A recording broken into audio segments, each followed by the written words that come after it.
Assalamualaikum warahmatullahi wabarakatuh. Perkenalkan, nama saya Isni Rekani. Pada video ini saya akan menjelaskan mengenai sistem development life cycle. Nah, pada pengembangan sistem informasi, kita mengenal adanya sistem pengembangan sistem informasi, yaitu life cycle. Namun banyak profesional sistem informasi mengatakan bahwa sistem informasi ini sudah tidak dapat digunakan lagi, sehingga perlu adanya metode-metode lain sebagai alternatif dalam pengembangan sistem. Tapi ada juga yang berpendapat metode ini masih perlu dilakukan, hanya memerlukan penambahan teknik dan metode untuk mengisi kekurangan dari metode SDLC tersebut. Nah, SDLC ini merupakan metode pengembangan sistem informasi yang populer pada saat sistem informasi pertama kali berkembang.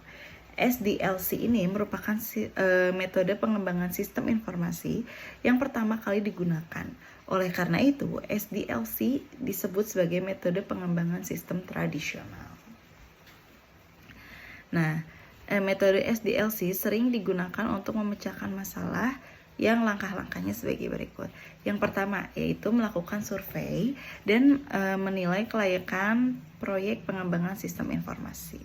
Yang pertama yaitu tahap ini menentukan ruang lingkup proyek bagi semua pemakai sistem informasi dari semua tingkat pertanggungjawaban. Kemudian penelitian masalah berbagai kemungkinan adanya kendala dari segi teknik dan bisnis. Yang ketiga yaitu penentuan sasaran proyek dan menentukan solusi yang mungkin diterapkan. Yang keempat yaitu hasil survei merupakan laporan kelayakan berisi temuan-temuan, rekomendasi, dan pertimbangan biaya dan manfaat. Yang kedua yaitu mempelajari dan menganalisis sistem informasi yang berjalan. Kemudian yang ketiga yaitu menentukan permintaan pemakai sistem informasi. Yang keempat yaitu memilih solusi atau pemecahan masalah yang paling baik. Yang kelima yaitu menentukan perangkat keras dan perangkat lunak komputer. Yang keenam yaitu merancang sistem informasi baru. Yang ketujuh yaitu membangun sistem informasi baru. Yang selanjutnya itu pengembangan sistem informasi. Nah, ada tahapan utama dalam sistem pengembangan sistem ini, antara lain yaitu yang pertama, tahap perencanaan, yaitu studi kelayakan.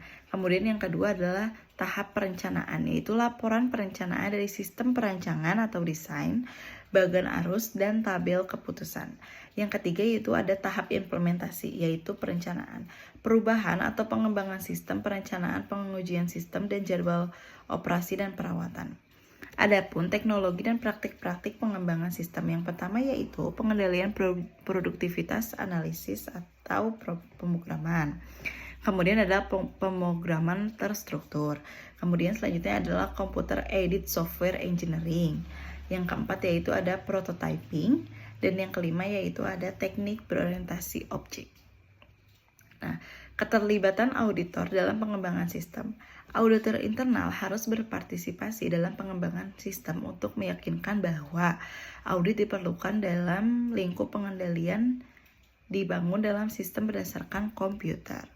Nah, adapun faktor-faktor yang harus diperhatikan dalam pengembangan sistem tersebut. Yang pertama yaitu ada pembangunan perangkat lunak aplikasi, kemudian yang kedua adalah pembangunan basis data, yang ketiga adalah penentuan konfigurasi sistem, yang keempat yaitu ada pembuatan prosedur, yang kelima yaitu ada penentuan pengadaan pelatihan personal pelaksanaan. Nah, selanjutnya di sini saya akan membahas mengenai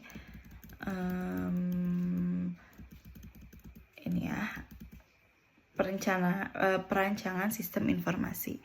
Nah, kekeliruan dalam perancangan sistem informasi akan berdampak pada pemborosan biaya. Oleh karena itu, berikut adalah hal-hal yang diperhatikan dalam perancangan sistem informasi sebagai berikut. Yang pertama yaitu ada evaluasi terhadap alternatif rancangan. Yang kedua yaitu pembuatan spesifikasi rancangan. Yang ketiga yaitu ada pembuatan dan penyampaian rancangan sistem. Adapun pertimbangan-pertimbangan dalam perancangan sistem. Yang pertama yaitu keluaran, pertimbangannya itu efektivitas biaya, relevansi, kejelasan, dan ketepatan waktu. Kemudian ada pun database. Nah, pertimbangan perancangannya itu keterpaduan, standarisasi. Pemrosesan data, pertimbangannya itu efektivitas biaya, akurasi. Kemudian ada masukan data, pertimbangan perancangannya itu aktivitas biaya. Dan yang terakhir yaitu adalah pengendalian dan pengukuran keamanan, pertimbangannya itu efektivitas biaya, kelengkapan, dan kecocokan. Demikian yang dapat saya sampaikan. Wassalamualaikum warahmatullahi wabarakatuh.